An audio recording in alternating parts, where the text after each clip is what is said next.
여기서 뭐 하시는 거예요? 나가세요! 화려한 백화점 안. 직원은 소리치며 할머니를 거침없이 밀어버립니다. 초라한 차림의 노숙자 할머니가 무릎을 꿇은 채 주저앉아 있습니다. 동네 난다고요! 당장 나가시라니까요! 사람들의 시선은 냉정했고 그 누구도 말리는 이 없었습니다. 하지만 아무도 몰랐죠. 노숙자 할머니 주머니에 든 블랙카드 한 장으로 이 백화점을 통째로 뒤집어 놓을 줄은. 대체 이 노숙자 할머니의 정체는 무엇일까요? 왜 이토록 모욕적인 상황 속에 있었던 걸까요? 사연 시작 전 구독과 좋아요 한번 꼭 눌러주시고요.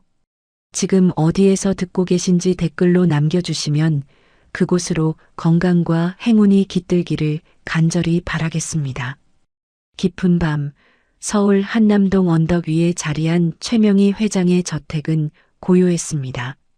하지만 그 고요함 뒤에는 무시무시한 음모가 숨어 있었죠. 최명희 회장은 올해 75살입니다. 대한민국 최대 유통그룹 로열 백화점을 맨손으로 일궈낸 전설적인 여장부였어요.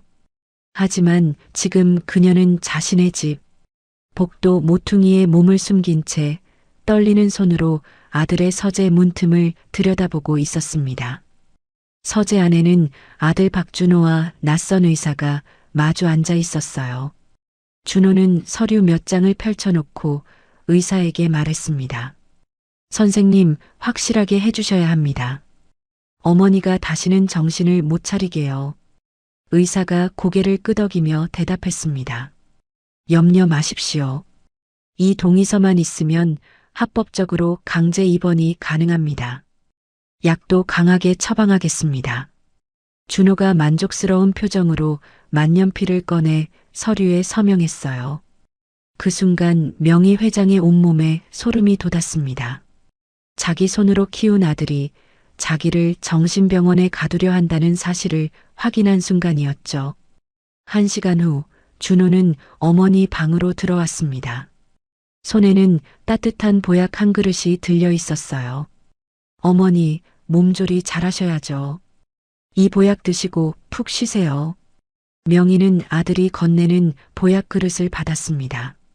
평소라면 그냥 마셨을 거예요. 하지만 오늘은 달랐습니다.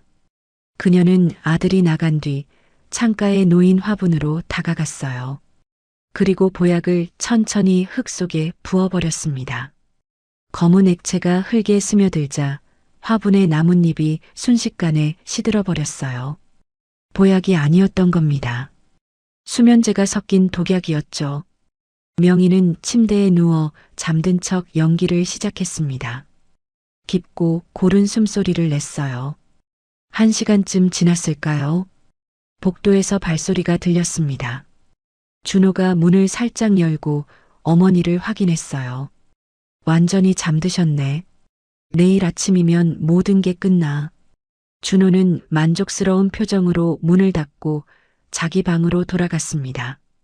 명희는 아들의 발소리가 완전히 멀어질 때까지 기다렸어요. 그리고 조용히 침대에서 일어났습니다. 옷장 깊숙한 곳에 숨겨둔 오래된 금고를 꺼냈어요. 30년 동안 한 번도 열지 않았던 금고였습니다. 떨리는 손으로 비밀번호를 눌렀어요. 금고 문이 열리자 세월의 냄새가 훅 밀려왔습니다. 금고 안에는 낡은 서류 한 장과 작은 가죽 주머니가 들어 있었어요. 명희는 서류를 꺼내 펼쳤습니다. 그것은 30년 전 로열 백화점을 처음 열던 날 남편과 함께 작성한 창립 서약서였어요. 거기에는 또박또박한 글씨로 이렇게 적혀 있었습니다. 사람이 먼저입니다. 우리는 돈보다 사람을, 이익보다 양심을 택하겠습니다. 명희의 눈가에 눈물이 맺혔어요. 남편은 10년 전 세상을 떠났습니다. 그리고 지금 자신이 평생 지켜온 신념마저 아들에게 짓밟히려 하고 있었죠. 명희는 눈물을 닦고 가죽 주머니를 열었습니다. 안에는 칠이 벗겨지고 낡은 카드 한 장이 들어 있었어요. 겉보기엔 그저 오래된 플라스틱 조각처럼 보였지만 명희는 알고 있었습니다. 이것이 얼마나 중요한 물건인지를요. 명희는 카드를 품 안 깊숙이 넣었습니다. 그리고 창립 당시 함께했던 동료들의 연락처가 적힌 낡은 수첩도 챙겼어요. 옷장에서 평소 입지 않던 검소한 옷을 꺼내 입었습니다. 이제 도망칠 시간이었죠. 새벽 4시 집안은 조용했습니다. 아들 준호는 자기 방에서 깊이 잠들어 있었어요. 어머니가 약을 먹고 쓰러졌다고 믿었으니까요. 경호원들도 이 시간에는 느슨했습니다. 명희는 천천히 아주 조심스럽게 현관문을 열었어요. 문이 삐걱거리지 않도록 손잡이를 살며시 돌렸습니다. 바깥 공기가 차가웠어요. 명희는 현관을 나서며 뒤를 돌아봤습니다. 30년을 살았던 집이었어요.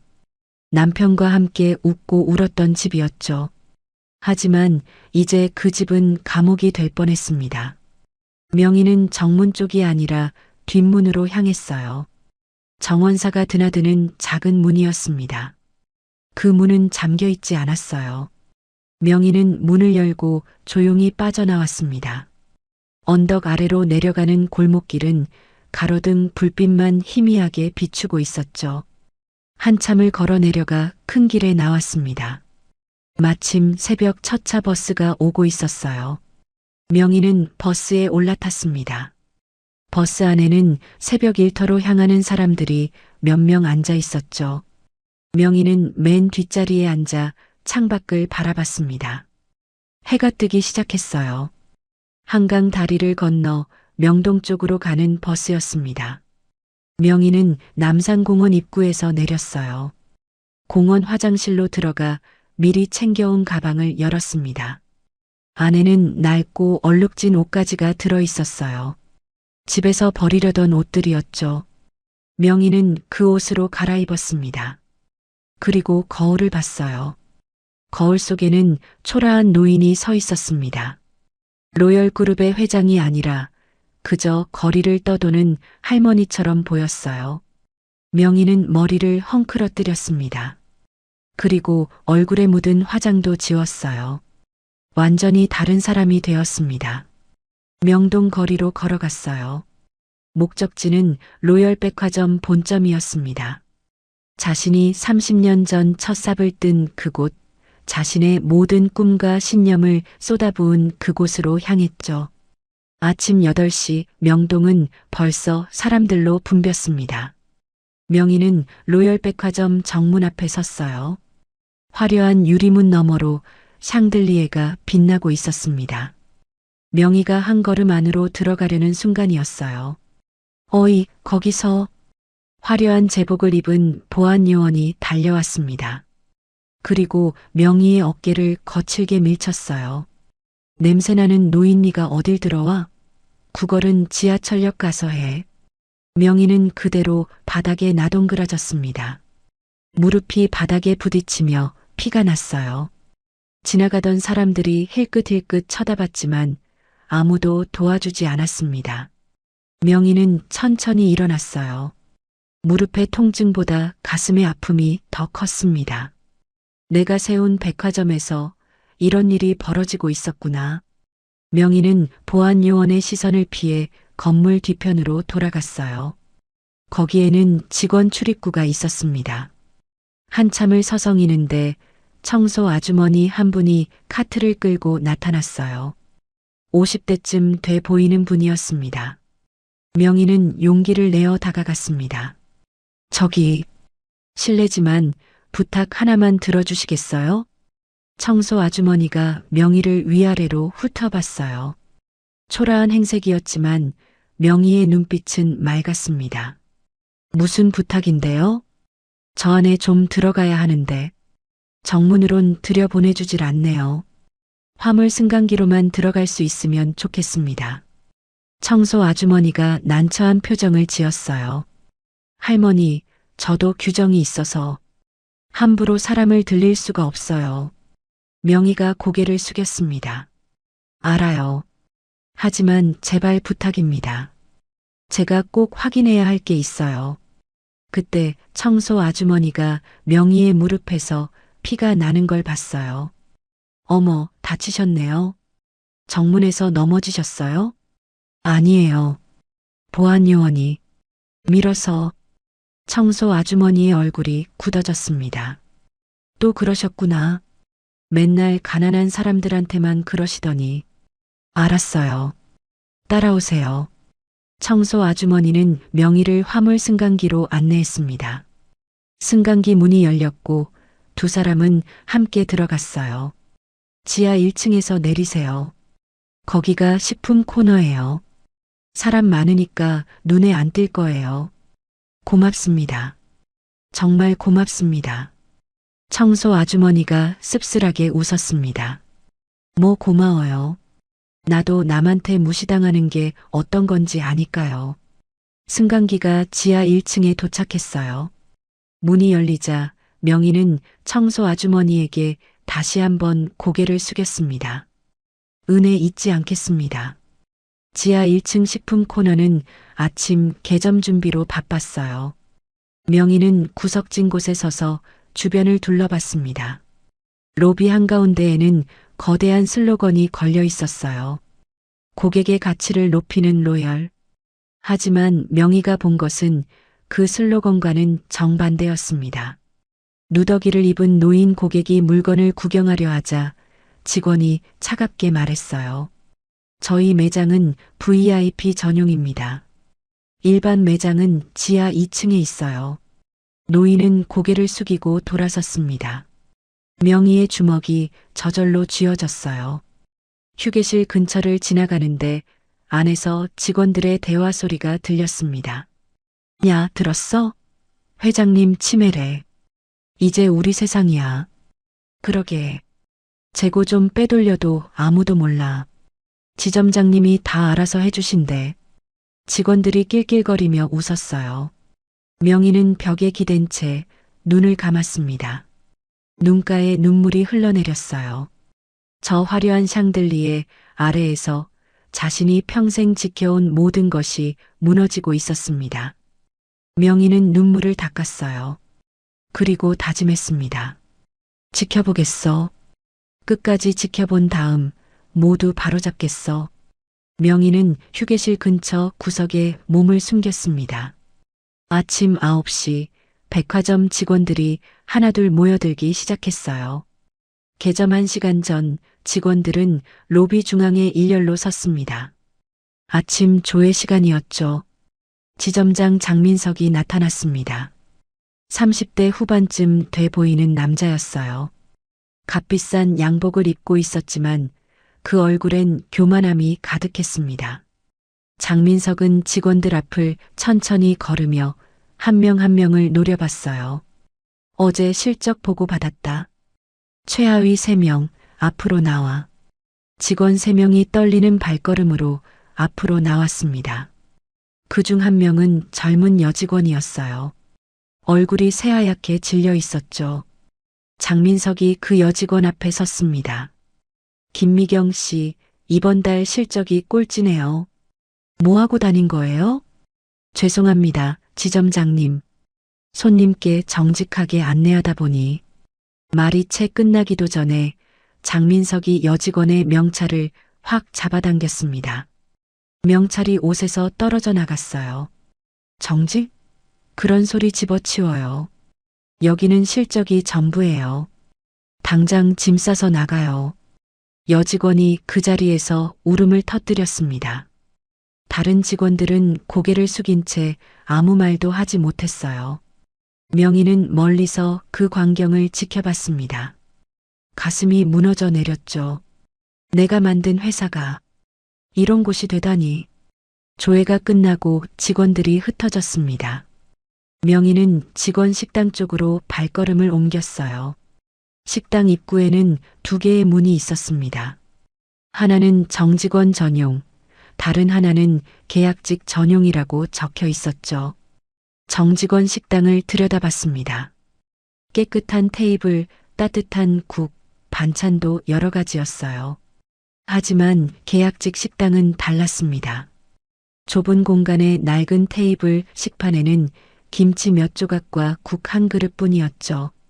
예전엔 모든 직원이 같은 식당에서 같은 밥을 먹었는데 명희는 계약직 식당 구석에 앉았습니다. 그때 한 젊은 여성이 들어왔어요. 25쯤 돼 보였습니다. 이름표에는 김은수라고 적혀 있었죠. 은수는 식판을 들고 자리에 앉았어요. 그리고 가방에서 삼각김밥 하나를 꺼냈습니다. 유통기한을 확인하는 은수의 손이 잠시 멈췄어요. 이미 이틀이 지난 제품이었습니다. 하지만 은수는 그냥 뜯어서 먹기 시작했죠. 명희는 가만히 은수를 지켜봤습니다. 은수는 김밥을 먹으면서 휴대폰으로 전화를 걸었어요. 엄마, 나야. 밥 먹었어? 응, 나도 잘 먹고 있어. 걱정하지 마. 다음 달이면 정직원 발표 나와. 그럼 월급도 오르고 엄마 병원비도 내가 다 댈 수 있어. 은수의 목소리는 밝았지만 눈가에는 피로가 가득했습니다. 전화를 끊은 은수는 남은 김밥을 다시 봉지에 넣었어요. 다 먹지도 않고 아끼는 모습이었죠. 그때 식당 문이 벌컥 열렸습니다. 화려한 옷을 입은 여자가 들어왔어요. 이름표에는 조연아 매니저라고 적혀 있었습니다. 현아는 은수를 보더니 코웃음을 쳤어요. 어머, 김은수 씨. 또 유통기한 지난 거 주워 먹어요? 알바생 주제에 체면도 없네. 은수가 고개를 숙였습니다. 죄송합니다, 매니저님. 죄송하긴. 있잖아요, 은수 씨. 이번 정직원 전화는 글렀어요. 지점장님 처남 딸이 들어오기로 했거든요. 은수의 얼굴이 하얗게 질렸어요. 하지만 제가 실적도 제일 좋고 시험도 합격했는데요. 현아가 비웃었습니다. 실적? 시험? 그게 뭐가 중요해요? 여기는 빽이 중요한 거예요. 회장님 건강 나빠지신 후로 박 사장님이 경영하시면서 다 바뀌었다고요. 능력 없으면 꺼지는 거예요. 명희는 그 말을 듣고 주먹을 꽉 쥐었습니다. 손톱이 손바닥에 파고들었어요. 내가 건강 때문에 경영을 맡겼더니 이렇게 만들어놨구나. 오후가 됐습니다. 명희는 지하식품 코너로 갔어요. 신선식품 코너 뒤편에는 작업실이 있었죠. 명희는 환풍구 근처에 몸을 숨기고 안을 들여다봤습니다. 직원 2명이 고기 포장지의 유통기한 라벨을 떼어내고 있었어요. 그리고 새 라벨을 붙였습니다. 유통기한을 사흘이나 늘린 라벨이었죠. 이거 괜찮아? 걸리면 큰일 나는 거 아니야? 걱정 마. 지점장님이 다 알아서 해. 박 사장님도 아시는 거야. 매출만 올리면 장땡이래. 서민들은 이런 거 먹어도 안 죽어. 명희는 떨리는 손으로 휴대폰을 꺼냈습니다. 그리고 그 장면을 조용히 촬영했어요. 증거를 모아야 했습니다. 저녁 무렵이었습니다. 명희는 지점장 사무실 근처를 지나갔어요. 사무실 창문에는 블라인드가 내려져 있었죠. 하지만 틈새로 안이 보였습니다. 장민석 지점장이 어떤 남자와 마주 앉아 있었어요. 그 남자는 골프백을 바닥에 내려놓았습니다. 지점장님, 이번 달 물량 좀 더 늘려주세요. 성의는 충분히 보여드렸잖아요. 장민석이 골프백의 지퍼를 열었습니다. 안에는 현금 다발이 가득 들어 있었어요. 장민석이 만족스럽게 웃었죠. 좋아요. 다음 달부터 물량 20% 늘려드리죠. 대신 품질은 신경 쓰지 마세요. 어차피 고객들은 몰라요. 박 사장님도 실적만 좋으면 된다고 하셨으니까. 명희는 다시 한번 휴대폰을 꺼냈습니다. 그리고 그 장면을 촬영했어요. 손이 떨렸습니다. 밤이 깊어졌습니다. 명희는 백화점 화장실로 들어갔어요. 거울 앞에 섰습니다. 거울 속에는 지친 노인의 얼굴이 비쳤죠. 명희는 품 안에서 낡은 카드를 꺼냈습니다. 칠이 벗겨진 그 카드를 물로 조심스럽게 닦았어요. 여보, 보고 있소? 내가 건강 나빠져서 아들한테 회사를 맡겼더니 우리가 30년 동안 지켜온 게 1년 만에 무너졌소. 하지만 걱정 마시오. 내가 다시 바로잡겠소. 명희는 카드를 다시 품에 넣었습니다. 그때 화장실 문이 열렸어요. 은수가 들어왔습니다. 은수는 세면대에서 얼굴을 씻으며 혼잣말을 했죠. 괜찮아, 김은수. 조금만 더 버티면 돼. 엄마한테 실망시켜드릴 순 없어. 명희는 은수를 바라봤습니다. 저 젊은 여자에게서 자신의 젊은 시절이 보였어요. 다음 날 아침이었습니다. 명희는 로비 구석에 앉아 있었죠. 그때 백화점 정문이 열리며 한 무리의 사람들이 들어왔습니다. 그 중심에는 명희의 아들 박준호가 있었어요. 준호는 곧장 지점장 사무실로 향했습니다. 명희는 조심스럽게 뒤를 따라갔어요. 사무실 문틈으로 안을 들여다봤죠. 준호와 장민석이 하이파이브를 했습니다. 형님, 이번 분기 실적 보셨죠? 작년 대비 30% 상승입니다. 준호가 만족스럽게 고개를 끄덕였어요. 잘했어. 어머니가 경영하실 땐 매출이 정체됐었는데 역시 신세대 경영이 달라.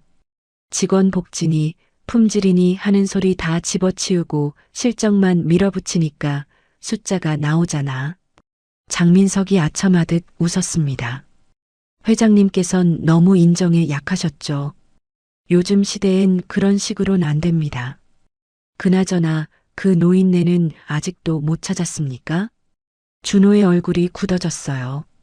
집에서 나간 뒤로 종적이 묘연해. 괜히 밖에서 헛소리하고 다니면 골치 아파질 텐데. 걱정 마십시오. 치매 환자가 뭘 알겠습니까? 설사 나타나도 아무도 안 믿을 겁니다. 두 사람이 낄낄거리며 웃었습니다. 명희는 문 뒤에서 주먹을 꽉 쥐었어요. 손바닥에서 피가 났습니다. 하지만 통증은 느껴지지 않았죠. 분노만이 가득했습니다. 매출이 올랐다고? 직원을 짓밟고 고객을 속이고 품질을 팔아서 올린 숫자가 무슨 의미가 있단 말이냐? 명희는 천천히 몸을 일으켰습니다. 이제 더 이상 지켜만 볼 수 없었어요. 증거는 충분히 모았습니다. 조금만 더 기다려라. 때가 오고 있다. 며칠이 흘렀습니다. 명희는 백화점 구석구석을 돌아다니며 증거를 모으고 있었어요. 하지만 그 생활은 상상 이상으로 힘들었습니다. 명희는 백화점 밖으로 나갈 수 없었어요. CCTV가 곳곳에 있었고 아들 준호가 사람들을 풀어 자신을 찾고 있다는 걸 알았습니다. 카드라도 한 번 쓰면 바로 위치가 노출될 거예요. 그래서 명희는 백화점 안에만 숨어 지냈습니다. 밤이 되면 지하 1층 구석에 있는 낡은 직원 휴게실로 갔어요. 아무도 사용하지 않는 곳이었습니다. 벽지는 곰팡이가 피어 있었고 바닥은 차가웠어요. 명희는 그곳 소파에서 웅크리고 잤습니다. 담요도 없이 그냥 입고 있던 옷으로만 추위를 견뎌야 했죠. 씻는 것도 문제였습니다. 백화점 화장실에서 세면대 물로 얼굴만 간신히 닦았어요. 머리는 감을 수도 없었습니다. 날이 갈수록 머리는 기름지고 헝클어졌어요. 옷에서는 쉰내가 나기 시작했죠. 거울을 볼 때마다 명희는 자신이 정말 노숙자가 된 것 같았습니다. 먹는 것은 더 힘들었어요. 돈이 거의 없었습니다. 직원 식당 쓰레기통에서 남은 음식을 주워 먹었어요. 유통기한 지난 삼각김밥, 누군가 한 입 베어 먹다 버린 빵. 명희는 그런 것들로 끼니를 때웠습니다. 75살 노인의 몸으로 견디기엔 너무 힘든 생활이었어요. 그렇게 일주일쯤 지났을까요? 명희의 얼굴은 더 수척해졌고 옷은 더러워졌습니다. 이제 정말 아무도 그녀를 로열그룹 회장이라고 생각하지 못할 정도였어요. 그리고 그날 백화점 전체에 긴장감이 흘렀습니다. VIP 세일 기간이 시작된 거예요. 아침 6시, 평소보다 2시간이나 일찍 출근한 직원들의 얼굴은 이미 지쳐 있었습니다. 지점장 장민석이 확성기를 들고 소리쳤어요. 오늘부터 일주일은 전쟁이야. 화장실도 3분이네. 밥은 10분 안에. 실적 못 채우면 다 알지? 직원들이 고개를 숙였습니다. 명희는 구석에 몸을 숨기고 그 모습을 지켜봤어요. 가슴이 답답했습니다. 오전 10시 개점과 동시에 VIP 고객들이 밀려 들어왔어요. 명품관 매장은 순식간에 전쟁터가 됐습니다. 은수는 델리 코너에서 쉴 틈 없이 손님들을 응대하고 있었어요. 땀이 이마를 타고 흘러내렸지만 닦을 시간조차 없었습니다. 오후 2시쯤이었습니다. 은수가 잠깐 화장실에 가려고 매장을 나서려는데 조연아 매니저가 길을 막았어요. 지금 매장 비우면 어떡해요? 참아요. 은수는 입술을 깨물었습니다. 이미 3시간째 참고 있었어요. 하지만 아무 말도 할 수 없었죠. 다시 매장으로 돌아가는 은수의 뒷모습이 초라해 보였습니다. 저녁 7시가 되어서야 은수는 잠깐 쉴 수 있었어요. 복도 구석에 주저앉았습니다. 다리가 후들거렸어요.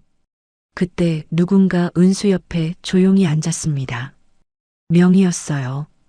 명희는 아무 말 없이 은수의 손에 초콜릿을 쥐어줬습니다. 아침에 자판기에서 마지막 동전으로 뽑은 거였어요. 은수의 눈에 눈물이 맺혔습니다. 이 백화점에서 자신을 걱정해주는 사람은 이 할머니뿐이었어요. 은수는 초콜릿을 입에 넣었습니다. 달콤함이 입안에 퍼졌죠. 며칠 후였습니다. 은수는 출근하자마자 자기 사물함으로 갔어요. 그런데 사물함 문이 열려 있었습니다. 안에 있던 물건들이 전부 바닥에 널브러져 있었어요. 은수가 아끼던 어머니 사진, 수첩, 여벌 양말, 모두 쓰레기통에 버려져 있었습니다. 뒤에서 낄낄거리는 웃음소리가 들렸어요. 조연아 매니저와 그 무리들이었습니다. 은수는 무릎을 꿇고 앉아 쓰레기통에서 물건들을 하나하나 꺼냈어요. 어머니 사진에는 커피 자국이 묻어 있었습니다. 은수는 옷소매로 사진을 닦으며 눈물을 참았어요. 명희는 환풍구 뒤에서 그 모습을 지켜보고 있었습니다. 주먹을 꽉 쥐었어요. 손톱이 손바닥에 파고들었습니다. 오후였습니다. 조연아 매니저가 복도를 지나가고 있었어요. 명희는 청소도구함에서 물통을 꺼냈습니다. 그리고 매니저가 지나갈 길에 물을 살짝 뿌렸어요. 현아가 그 위를 걸었습니다. 그리고 꽈당 소리와 함께 바닥에 넘어졌어요. 비싼 명품 치마가 흠뻑 젖었습니다. 주변 직원들이 웃음을 참느라 어깨를 들썩였어요. 명희는 구석에서 조용히 미소를 지었습니다. 그날 저녁 은수는 퇴근 후 편의점으로 갔어요. 일주일치 시급을 받은 날이었습니다. 은수는 진열대 앞에서 한참을 고민했어요. 그리고 양말 한 켤레를 집어들었습니다. 다음 날 아침 은수는 명희를 찾았어요.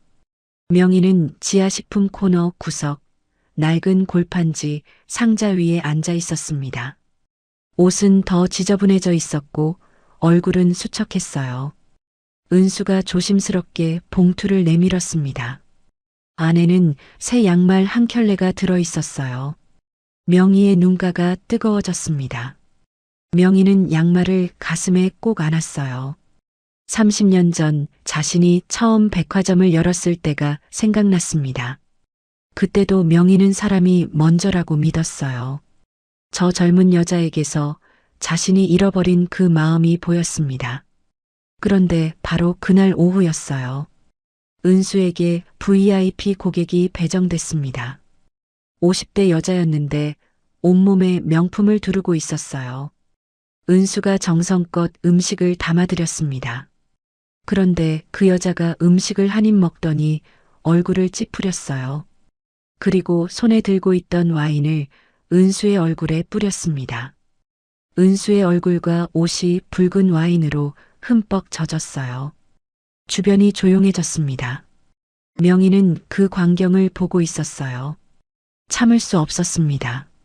피가 거꾸로 솟았지만 지금 당장은 할 수 있는 없었어요. 분했지만 참을 수밖에 없었죠.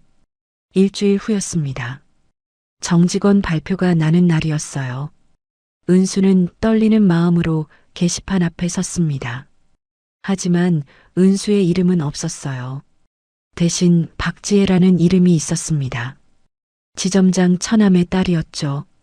장민석 지점장이 은수를 불렀습니다. 그리고 차갑게 말했어요. 김은수 씨, 넌 품격이 안 맞아. 은수의 다리에 힘이 풀렸습니다. 1년 동안 참고 버텼는데 모든 게 물거품이 됐어요. 그날 저녁 은수는 백화점 뒷문에서 울고 있었습니다. 비가 내리기 시작했어요. 그때 누군가 은수 곁에 다가왔습니다. 명희였어요. 명희도 온몸이 비에 젖어 있었습니다. 명희가 은수의 어깨를 토닥였어요. 그리고 조용히 말했습니다. 넌 로열의 보석이 될 거니까. 은수는 그 말의 의미를 이해할 수 없었어요. 하지만 할머니의 목소리에는 확신이 담겨 있었습니다. 명희는 비를 맞으며 백화점을 올려다봤어요. 화려한 건물이었지만 그 안은 썩어가고 있었습니다. 명희는 품속의 낡은 카드를 만졌어요. 이제 때가 됐어. 명희의 눈빛이 차갑게 빛났습니다. 다음 날 아침이었습니다. 명희는 언제나처럼 지하 1층 구석에서 하루를 시작했어요. 밤새 낡은 휴게실 소파에서 잔 탓에 온몸이 쑤셨습니다. 허리도 아팠어요. 하지만 참아야 했습니다. 오전 10시쯤 명품관에서 소란이 일어났어요. 명희는 조심스럽게 그쪽으로 다가갔습니다. 명품 와인 코너였어요. 유리 진열장 안에는 비싼 와인들이 즐비하게 놓여 있었습니다. 조연아 매니저가 그곳에서 재고 정리를 하고 있었어요. 한정판 와인 박스를 옮기고 있었습니다. 그런데 그 모습이 위태로워 보였어요. 한 손으론 휴대폰으로 통화를 하면서 다른 손으론 무거운 박스를 들고 있었거든요. 응, 알았어. 저녁에 만나자. 명품 가방 사달라고? 에이, 그건 좀. 현아가 통화에 정신이 팔려 있었습니다. 그 순간이었어요. 쨍그랑. 엄청난 소리와 함께 와인병이 바닥에 떨어졌습니다. 붉은 와인이 바닥에 번졌어요. 유리 조각이 사방으로 튀었습니다. 현아의 얼굴이 새하얗게 질렸어요. 주변 직원들이 우르르 몰려왔습니다. 그중 한 명이 깨진 와인병의 라벨을 보더니 입을 떡 벌렸어요. 이거 3억짜리 한정판 아니에요? 현아의 다리가 후들거렸습니다. 3억 원이면 현아가 10년을 일해도 갚을 수 없는 돈이었어요.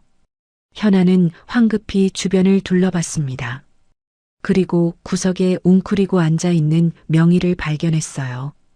현아의 얼굴에 기묘한 표정이 스쳤습니다. 그리고 깨진 와인병 조각 몇 개를 주워 명희가 앉아있는 쪽으로 던졌어요. 유리 조각이 명희의 발치에 떨어졌습니다. 그리고 현아가 비명을 질렀어요. 저 노숙자가 와인을 훔치려다가 깼어요. 다들 봤죠? 주변 직원들이 어리둥절한 표정을 지었습니다. 하지만 아무도 진실을 말하지 않았어요. 현아는 매니저였고 저 노숙자 할머니는 아무것도 아니었으니까요. 보안 요원 2명이 달려왔습니다. 그리고 명희의 팔을 거칠게 잡았어요. 명희의 팔목이 뒤로 꺾였습니다. 통증이 왔지만 명희는 신음소리도 내지 않았어요. 그때였습니다. 델리 코너에서 달려온 은수가 사람들을 해치고 앞으로 나왔어요. 잠깐만요. 이건 아니에요. 은수의 목소리가 떨렸습니다. 현아가 은수를 노려봤어요. 뭐가 아니라는 거예요, 은수 씨? 제가 다 봤어요. 매니저님이 통화하시다가 와인을 떨어뜨리신 거예요. 주변이 조용해졌습니다. 은수의 말은 진실이었어요. 하지만 그걸 증명할 방법은 없었습니다. 이곳은 CCTV 사각지대였거든요. 현아의 얼굴이 일그러졌습니다. 김은수, 지금 상사한테 거짓말로 누명 씌우려는 거야? 아니에요. 전 진실을 말하는 거예요. 할머니는 아무 잘못이 없어요. 그때 복도 끝에서 장민석 지점장이 나타났어요. 급히 달려온 모양인지 숨이 가빠 보였습니다. 현아가 지점장을 보자마자 울먹이는 목소리를 냈어요. 지점장님, 저 노숙자가 와인을 훔치려다가 깼어요. 그런데 김은수가 노숙자 편을 들어요. 장민석의 얼굴이 굳어졌습니다. 그리고 은수에게 다가왔어요. 김은수 씨, 지금 뭐 하는 거예요? 지점장님, 제가 직접 봤어요. 매니저님이. 말이 끝나기도 전에 장민석의 손이 날아왔습니다. 딱이었어요. 뺨을 때리는 소리가 복도에 울려 퍼졌습니다. 은수는 그 자리에서 비틀거렸어요. 뺨이 빨갛게 부어올랐습니다. 어디서 알바 주제에 입을 놀려? 이 노인네랑 같이 감옥 가고 싶어? 은수의 눈에서 눈물이 흘러내렸습니다. 하지만 은수는 물러서지 않았어요. 떨리는 목소리로 다시 말했습니다. 할머니는 잘못이 없어요. 장민석이 다시 손을 들어 올렸습니다. 그 순간이었어요. 그만. 낮고 차분한 목소리가 들렸습니다. 명희의 목소리였어요. 명희는 보안요원의 소나기에서 팔을 뿌리쳤습니다. 75살 노인이라고는 믿기지 않는 힘이었어요. 명희가 천천히 일어섰습니다. 구부정했던 허리가 펴졌어요. 더러운 옷을 입고 있었지만 그 순간 명희에게서 뭔가 다른 기운이 뿜어져 나왔습니다. 주변 사람들이 본능적으로 한 걸음 물러섰어요. 명희는 품속에 손을 넣었습니다. 그리고 천천히 무언가를 꺼냈어요. 낡고 칠이 벗겨진 카드 한 장이었습니다. 명희는 그 카드를 테이블 위에 탁 내려놓았어요. 장민석이 카드를 내려다봤습니다. 그리고 코웃음을 쳤어요. 뭐야 이게? 할머니, 정신 온전하세요? 현아와 주변 직원들도 낄낄거리며 웃기 시작했습니다. 카드는 너무 낡아서 플라스틱 조각처럼 보였어요. 겉면의 칠이 다 벗겨져 있었고 글자도 거의 보이지 않았습니다. 이 할머니 완전히 미쳤네. 이딴 고철 덩어리로 뭘 하겠다고? 직원들의 웃음소리가 점점 커졌습니다. 하지만 명희의 표정은 변하지 않았어요. 명희는 조용히 입을 열었습니다. 결제해. 이 와인, 그리고 이 백화점의 무능한 대가까지 전부. 장민석이 배를 잡고 웃었어요. 결제? 할머니, 농담도 정도껏 하세요. 보안요원, 어서 이 노인네 끌어내. 결제하라고 했어. 명희의 목소리가 한층 더 차갑게 변했습니다. 그 목소리에는 사람을 압도하는 무언가가 있었어요. 장민석도 모르게 입을 다물었습니다. 잠시 침묵이 흘렀어요. 그때 계산대에 있던 젊은 직원이 조심스럽게 말했습니다. 저, 그냥 한번 긁어볼까요? 현아가 손을 내저었어요. 시간 낭비하지 말고. 직원이 명희의 카드를 집어들었습니다. 그리고 리더기에 꽂았어요. 모두가 코웃음을 치고 있었습니다. 카드가 리더기에 들어가는 순간 시간이 멈춘 것 같았어요. 명희는 조용히 서서 그 광경을 지켜봤습니다. 은수는 뺨을 부여잡은 채 멍하니 서 있었어요. 그리고 1초, 2초, 3초, 갑자기 리더기에서 이상한 소리가 나기 시작했습니다. B-, B-, B- 경고음이었어요. 그리고 계산대 모니터 화면이 깜빡이기 시작했습니다. 직원의 얼굴이 굳어졌어요. 모니터를 뚫어지게 쳐다봤습니다. 그리고 얼굴이 새하얗게 질렸어요. 주변 사람들이 수군거리기 시작했습니다. 장민석이 짜증스럽게 물었어요. 뭐야, 왜 그래? 직원이 떨리는 손으로 모니터를 가리켰습니다. 화면에는 빨간 글씨로 뭔가 떠 있었어요. 장민석이 모니터를 들여다봤습니다. 그 순간 그의 얼굴에서 핏기가 싹 가셨어요. 명희는 여전히 조용히 서 있었습니다. 입가에 미세한 미소가 번졌어요. 폭풍이 시작되려 하고 있었습니다. 장민석의 손이 떨렸습니다. 모니터 화면을 믿을 수 없다는 표정으로 계속 쳐다봤어요. 화면에는 빨간 글씨로 이상한 문구가 떠 있었습니다. 그 순간이었어요. B-B-B- 백화점 전체에서 기계음이 울려 퍼지기 시작했습니다. 1층 계산대의 기계들이 일제히 멈춰버렸어요. 직원들이 당황해서 기계를 두드렸지만 화면은 꺼진 채 꿈쩍도 하지 않았습니다.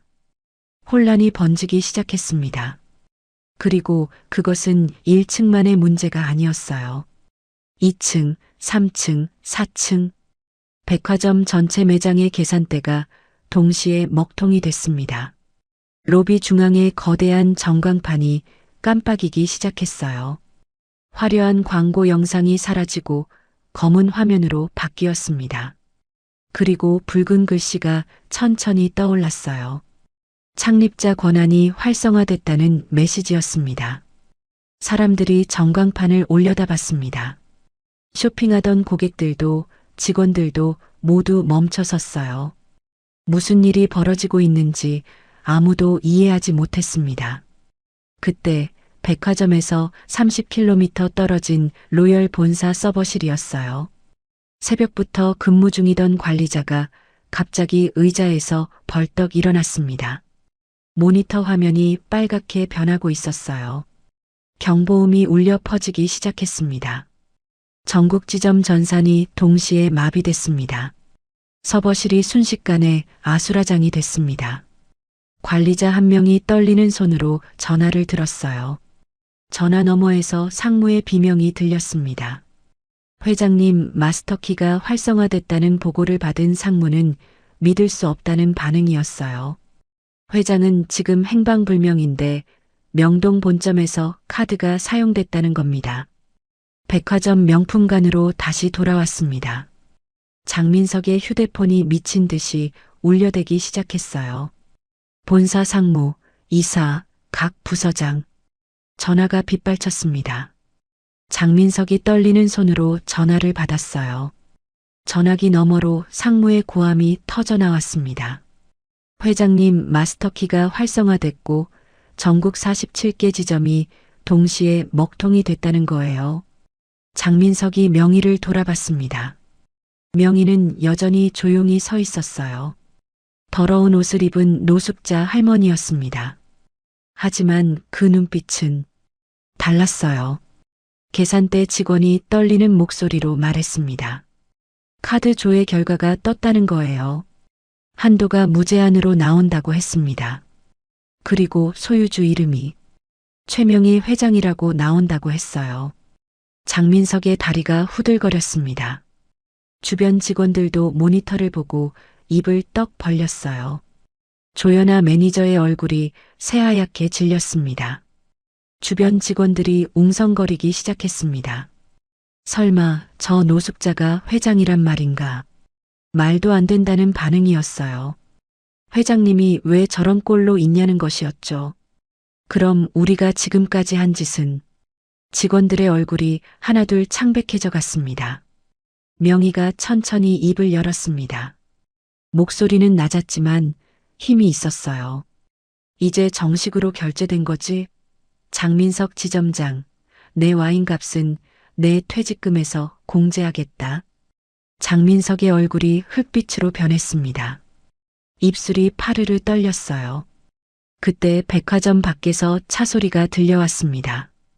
연속으로 여러 대의 차가 멈춰서는 소리였어요.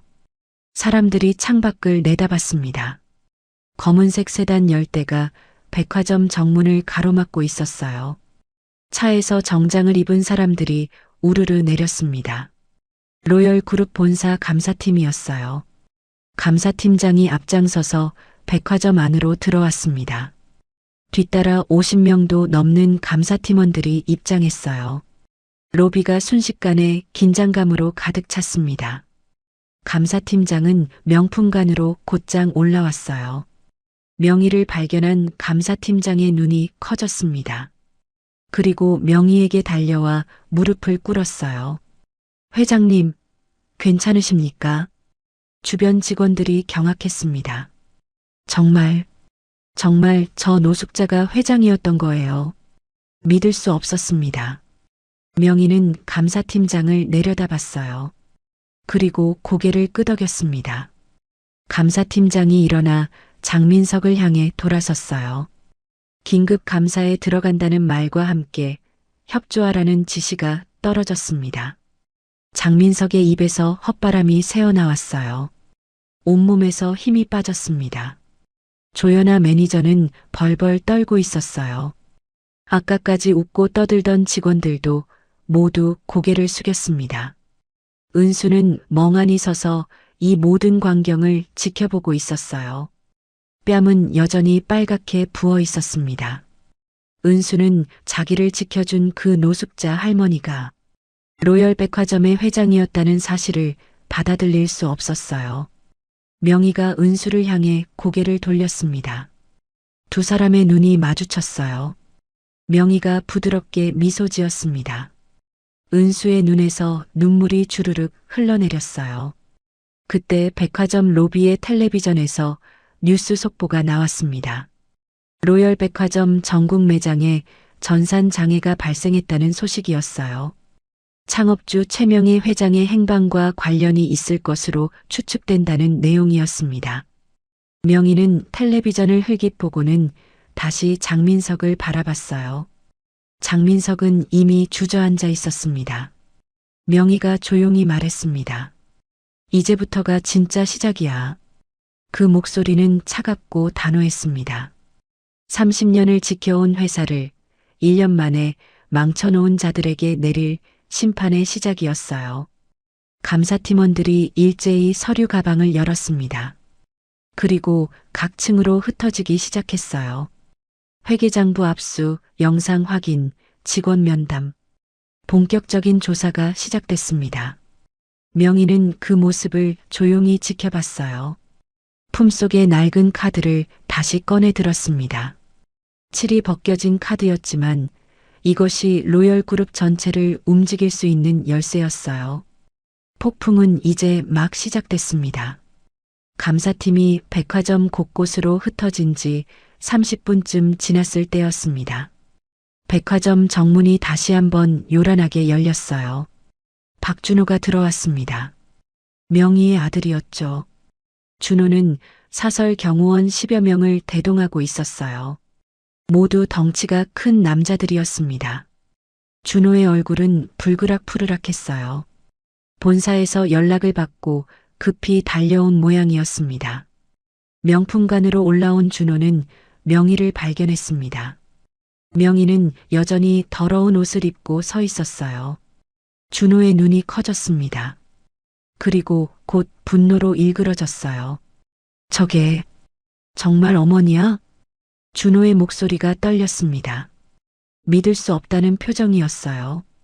자기가 약을 먹여 쓰러뜨렸다고 생각한 어머니가 이렇게 나타난 겁니다. 준호가 경호원들에게 손짓했습니다. 경호원들이 명희를 둘러쌌어요. 감사팀원들이 막아서려 했지만 덩치 큰 경호원들에게 밀려났습니다. 다들 비켜요. 이건 우리 집안 문제야. 준호가 소리쳤어요. 그리고 명희에게 다가갔습니다. 명희는 움직이지 않았어요. 그저 조용히 아들을 바라봤습니다. 준호가 품속에서 서류 봉투를 꺼냈습니다. 그리고 사람들에게 보이며 소리쳤어요. 다들 들으세요. 이건 서울대병원 정신과 진단서입니다.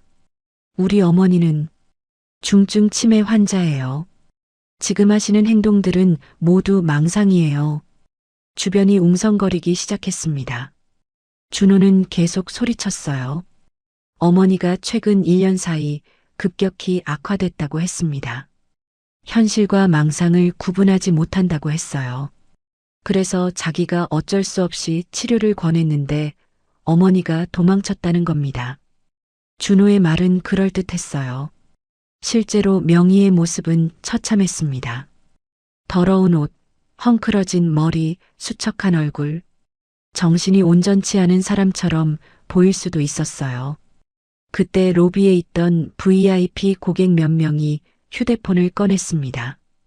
그리고 이 광경을 촬영하기 시작했어요. 실시간 방송이었습니다. 로열 백화점의 모녀 대결, 치매 논란. 자극적인 내용이었죠. 시청자 수가 급격히 올라가기 시작했습니다. 10만, 20만, 50만.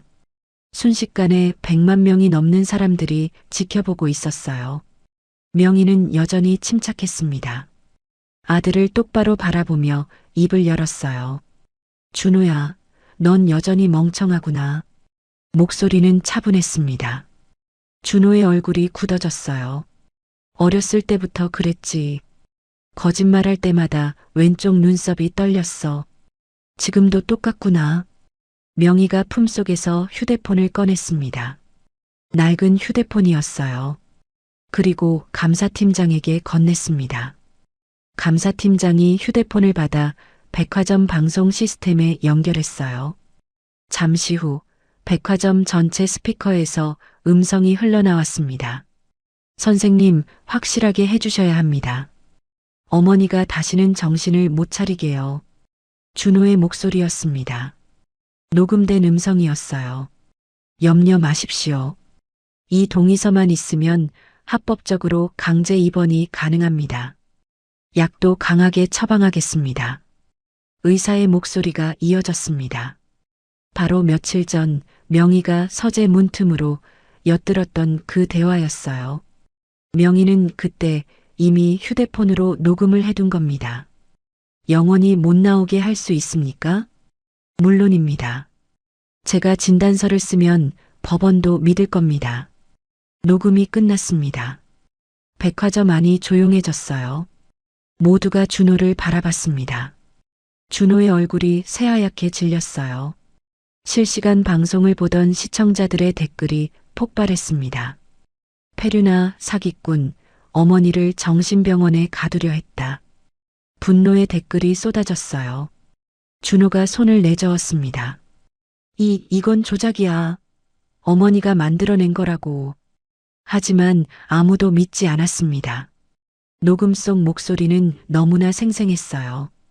그때 백화점 입구로 또 다른 사람들이 들어왔습니다. 흰 가운을 입은 사람들이었어요. 의사들이었습니다. 그중 앞에 선 노신사가 마이크를 잡았어요. 저는 서울대병원 정신과 주임 교수 김재원입니다. 최명희 회장님을 30년 넘게 알고 지낸 사람으로서 증언하겠습니다. 김 교수가 차분하게 말했습니다. 명희 회장은 정신적으로 매우 건강한 분이라고 했어요. 치매 증상이 전혀 없다고 했습니다. 오히려 또래 중에서도 가장 명석하다고 했어요. 뒤따라 온 다른 의사들도 같은 증언을 했습니다. 모두 국내 최고 권위의 정신과 전문의들이었어요. 명희가 미리 연락해둔 사람들이었습니다.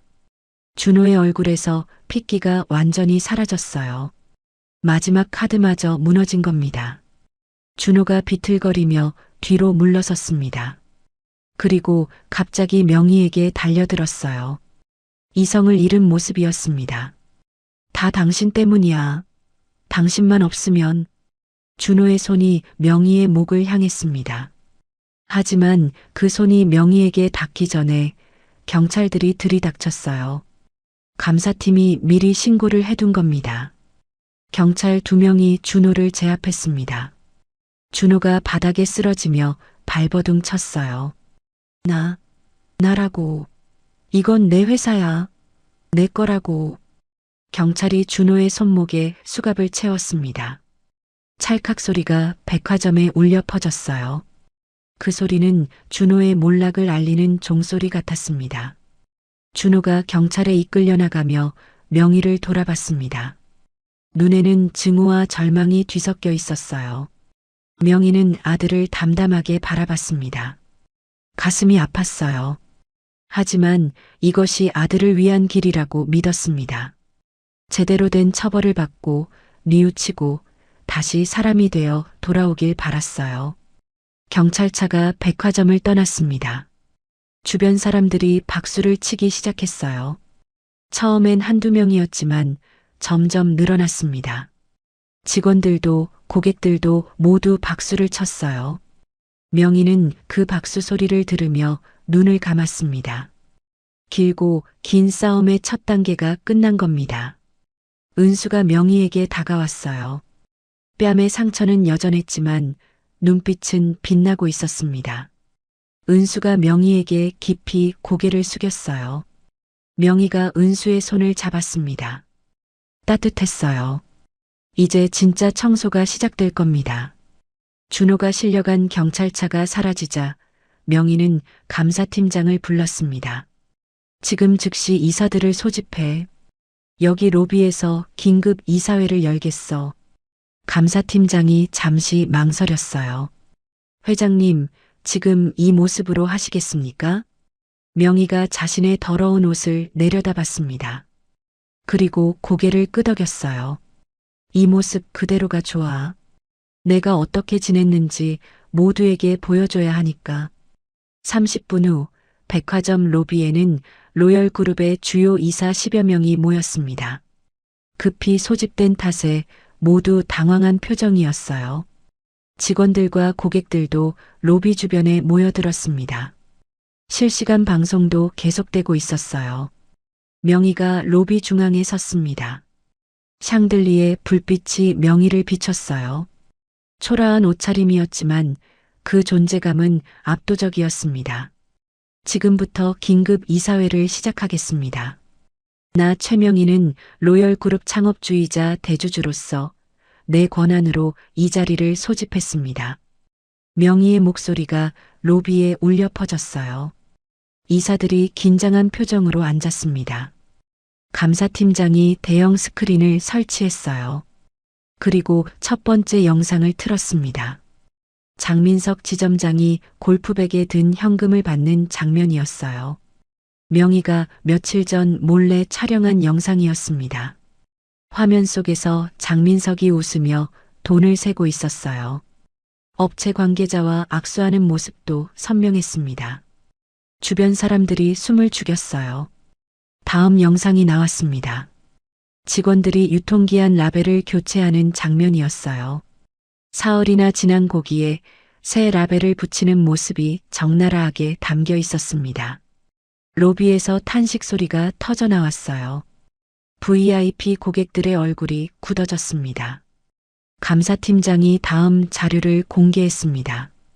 채용 비리 명단이었어요. 지난 1년간 로열 백화점에 입사한 신입사원 명단이 스크린에 떴습니다.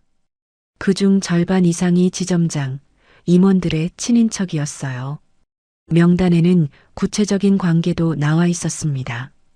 장민석의 처남딸, 조카, 친구 아들. 줄줄이 이어져 있었어요. 은수가 탈락한 자리에 합격한 박지혜의 이름도 있었습니다. 장민석 처남의 딸이라고 명시돼 있었어요. 명희가 장민석을 바라봤습니다. 장민석은 이미 얼굴이 새하얗게 질려 있었어요. 장민석 지점장, 할 말 있나? 장민석의 입술이 떨렸습니다. 하지만 아무 말도 나오지 않았어요. 명희가 계속 말했습니다. 1년 전 내 아들이 너를 지점장으로 임명했지. 너는 내 아들과 결탁해서 이 백화점을 사유물로 만들었어. 뇌물을 받고 유통기한을 조작하고 직원들을 괴롭히고 채용을 농단했어. 명희의 목소리는 차가웠습니다. 감사팀장이 또 다른 자료를 공개했어요. 장민석의 비자금 계좌 내역이었습니다. 1년 동안 10억 원이 넘는 돈이 입금돼 있었어요. 지점장 연봉으로는 절대 모을 수 없는 금액이었습니다. 장민석이 무릎을 꿇었습니다. 그리고 명희의 발 앞으로 기어왔어요. 회장님, 용서해 주십시오. 제가 잘못했습니다. 다시는 안 그러겠습니다. 장민석이 명희의 구두를 붙잡았습니다. 하지만 명희는 발을 뺐어요. 이 구두 기억하나? 네가 며칠 전 냄새난다고 했던 그 노숙자의 구두야. 장민석이 고개를 들어 명희를 봤습니다. 명희의 눈빛은 얼음같이 차가웠어요. 명희가 이사들을 돌아봤습니다. 장민석 지점장을 즉시 해임합니다. 그리고 형사 고발하겠습니다. 찬성하시는 분? 이사들의 손이 일제히 올라갔습니다. 만장일치였어요. 다음은 낙하산 직원들 차례였습니다. 명희가 채용 비리 명단을 다시 가리켰어요. 이 명단에 있는 모든 직원을 즉시 해고합니다. 부정하게 입사한 자들에게 로열의 자리는 없습니다. 스크린에 이름이 하나씩 불려나갔습니다. 그때마다 해당 직원이 주저앉았어요. 조연아 매니저의 이름도 있었습니다. 현아는 이미 울고 있었어요. 그리고 내 아들 박준호와 결탁한 이사들. 김상훈 이사, 이정민 이사, 박철수 이사. 셋 다 즉시 해임합니다. 해당 이사들의 얼굴이 하얗게 질렸어요. 그들의 비자금 계좌도 동결 조치됐습니다. 로비는 조용했습니다. 하지만 그 침묵 속에는 긴장감이 가득했어요. 명희가 은수를 불렀습니다. 김은수 씨, 앞으로 나와. 은수가 떨리는 발걸음으로 앞으로 나왔어요. 사람들의 시선이 은수에게 집중됐습니다. 명희가 은수를 바라봤어요. 네가 보여준 건 알바생의 용기가 아니었어. 그건 로열의 정신이었어. 사람을 지키는 것, 진실을 말하는 것. 그게 로열이 추구해야 할 가치야. 명희가 감사팀장에게 서류를 받았습니다. 김은수 씨를 전략기획팀 정직원으로 임명합니다. 그리고 회장 직속 보좌관으로 발령합니다. 로비에 박수가 터져 나왔습니다. 은수의 눈에서 눈물이 주르륵 흘러내렸어요. 1년 동안 참고 버텼던 시간들이 주마등처럼 스쳐 지나갔습니다. 명희가 계속 말했습니다. 그리고 장민석과 낙하산 직원들이 빼돌린 모든 부당이득을 환수하겠습니다. 그 돈으로 지역 노숙자, 급식소와 독거노인 복지센터를 지원하겠습니다. 다시 박수가 터졌어요. 이번엔 더 크고 길었습니다. 명희가 바닥을 내려다봤습니다. 며칠 전 은수가 버린 명찰이 구석 쓰레기통 옆에 떨어져 있었어요. 명희가 허리를 굽혀 그 명찰을 주었습니다. 먼지를 털어냈어요. 그리고 은수에게 다가가 직접 가슴에 달아줬습니다. 명찰에는 김은수라는 이름이 적혀 있었어요. 내 자리야. 명희의 목소리가 따뜻했습니다. 은수가 명희를 껴안았어요. 그리고 엉엉 울었습니다. 기쁨의 눈물이었어요. 주변 직원들도 눈물을 흘리고 있었습니다. 정직하게 일해온 직원들이었어요.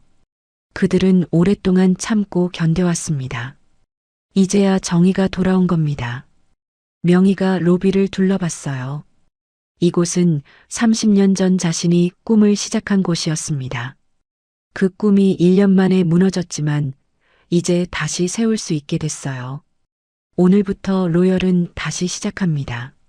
사람이 먼저인 회사로. 명희의 선언이 로비에 울려 퍼졌습니다. 박수 소리가 천장까지 울렸어요. 정의의 숙청이 끝났습니다. 이제 진짜 재건이 시작될 겁니다. 일주일이 지났습니다. 명희는 오랜만에 집으로 돌아갔어요. 샤워를 하고 깨끗한 옷으로 갈아입었습니다. 거울을 봤어요. 일주일 동안 노숙자처럼 지낸 흔적이 여전히 남아 있었습니다. 수척한 얼굴, 핏기 없는 입술. 하지만 눈빛만은 또렷했어요. 다음 날 아침 명희는 회장 정장을 차려입었습니다. 검은색 정장에 진주 목걸이를 했어요. 머리도 단정하게 올렸습니다. 거울 속에는 로열그룹 창업주 최명희 회장이 서 있었어요.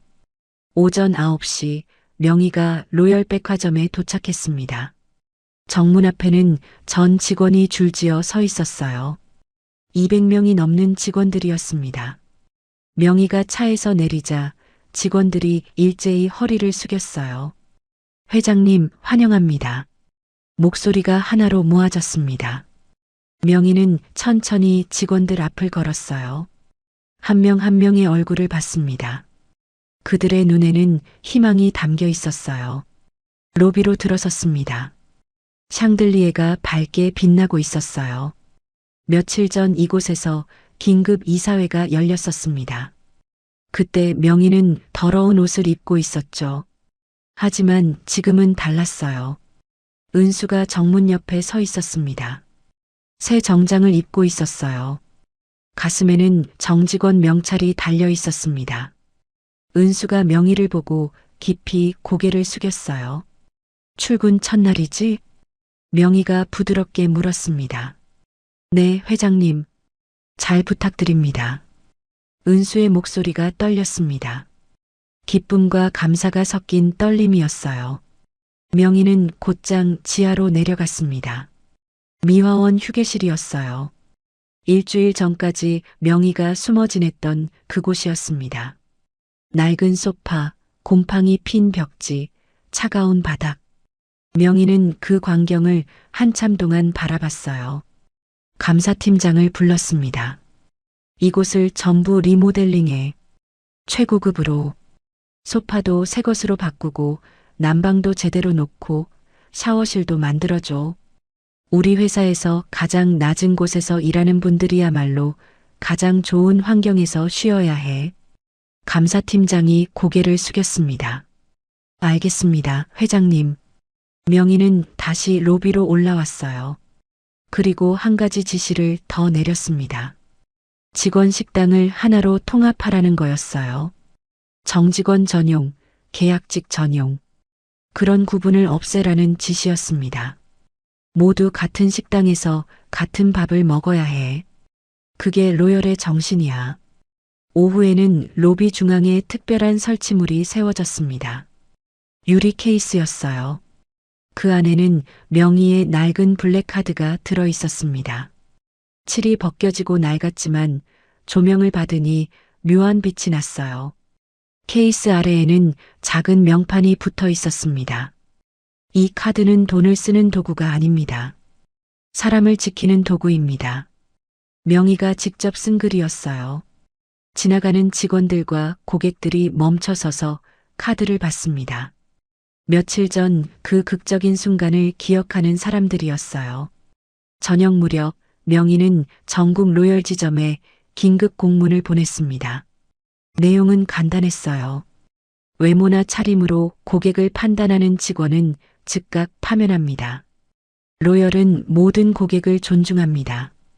공문과 함께 명희가 노숙자 차림으로 밀려났던 정문 영상도 첨부됐어요. 교육 자료였습니다. 다음 날 명희는 감옥으로 향했습니다. 아들 준호를 면회하러 가는 길이었어요. 차 안에서 명희는 창밖을 바라봤습니다. 마음이 무거웠어요.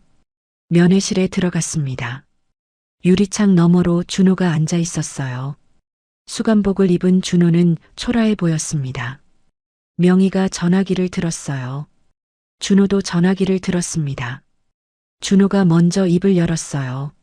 어머니, 저 잘못했습니다. 준호의 목소리가 떨렸습니다. 눈에서 눈물이 흘러내렸어요. 명희는 아들을 바라봤습니다.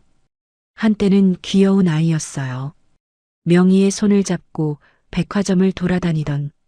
하지만 언젠가부터 변했습니다. 욕심이 커졌고 사람을 무시하게 됐죠. 준호야. 명희의 목소리는 차분했습니다. 죄를 다 씻고 나와. 그때는 다시 사람으로 대접해주마. 하지만 지금은 안 돼.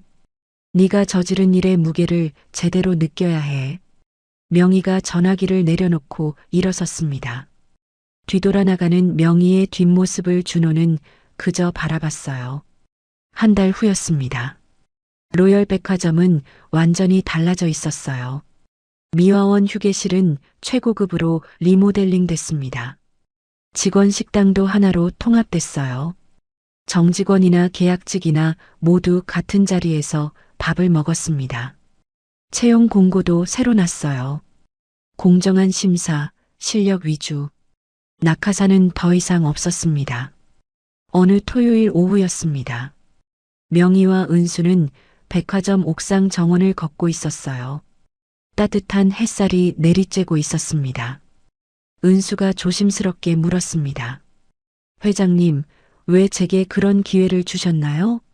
저는 그냥 알바생이었는데요. 명희가 걸음을 멈췄습니다. 그리고 은수를 바라봤어요. 네가 준 양말 기억하나? 은수가 고개를 끄덕였습니다. 네가 일주일치 시급을 털어서 산 그 양말이 3억짜리 와인보다 훨씬 값진 거였어. 사람의 마음이 담겨 있었으니까. 은수의 눈에 눈물이 맺혔어요. 해질 무렵 백화점 정문에 한 노숙자가 나타났습니다. 남루한 옷을 입고 있었어요. 그 노숙자가 정문으로 들어가려 했습니다. 보안 요원이 다가갔습니다. 하지만 이번에는 달랐어요. 보안 요원이 공손하게 문을 열어줬습니다. 어서 오십시오, 손님. 노숙자가 놀란 표정으로 안을 들여다봤어요. 보안 요원이 미소 지으며 말했습니다. 저희 백화점은 모든 분을 환영합니다. 편히 둘러보세요.